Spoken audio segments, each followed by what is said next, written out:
কিছুদিন আগে সিআইডির একটা দক্ষ এজেন্ট ফেডিক্স, যেইটা সবাই মনে করতো কিন্তু আসলেও দক্ষ না, ও মারা গেছে। যে কারণে আমরা ওর জায়গায় ওর মতোই একটা অদক্ষ এজেন্ট খুঁজতাছি, যার ভিতর এরকম কিছু গুণ পাওয়া যাবে, সেই হবে সিআইডির নেক্সট এজেন্ট।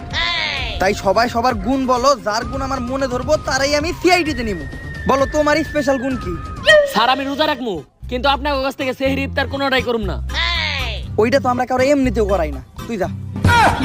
এই নেক্সট, কত আর স্পেশাল গুণ কি? স্যার আমার হাতের পেশি এমন শক্ত, আমি এটা দিয়ে দাহা দিয়ে পাহাড় ভাঙ্গা লাগতে পারি। দয়া, ও তো দেখা যায় তোর দরজা ভাঙ্গার চাকরি খাই দিয়েছে। এই তুই বেরো।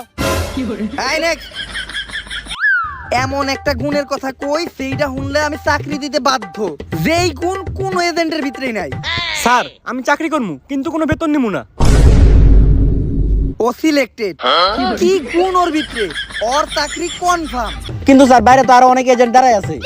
যত এজেন্টই দাঁড়াইয়া থাকে, ওর মতো গুণ আমি কোন এজেন্টের ভিতরেই পাবো না। কি গুণ, আজকের থেকে সিআইডি তো ও আমার প্রিয় এজেন্ট। তাহলে স্যার আমরা তোরা কি কেউ বেতন ছাড়া কাম করবি?